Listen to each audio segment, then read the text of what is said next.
And I think there's a lot of people, for many reasons, who've always had work as an escape. Certainly for me, as a single mum, and other mums that I know, and Matt being the key carer, you might have the same experience. Sometimes going to work is kind of an escape.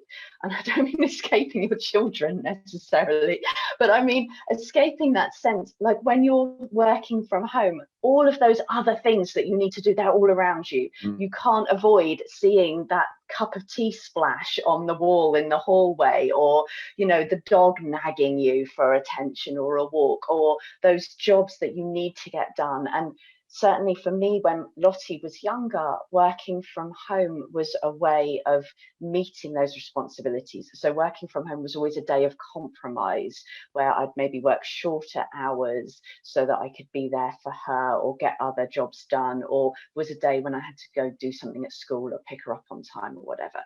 And how you manage that is tough. And it's tough when you're in a happy situation, but when your life at home is difficult, maybe you're in a bad relationship or just going through a bad patch, or where you live is a compromise, all of that makes that tougher and tougher. And I do also really feel for parents now, because when my child was little, I returned to work when she was 3 months old. So I had a bit of time off when she was a toddler. She's always known me working. The way I managed that was to be very binary with her.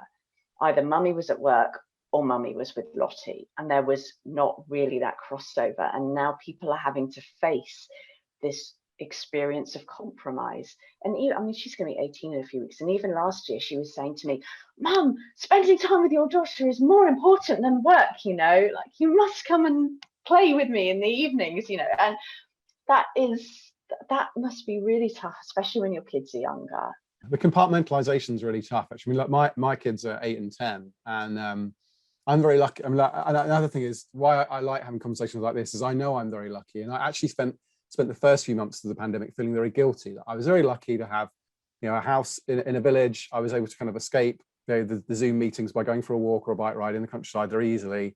And I've got my own. I think I've got my own floor up here. I've got my own space to work. I can shut the door and I can shut away the chaos that was the homeschooling. And my wife's actually a part-time primary school teacher, so she took care of the kids. And I was very, very lucky. And I did feel very guilty because I knew other people were struggling. I knew other people had their kids in the background on calls and things like that. And I know how tough it's been, how tough it's been for people.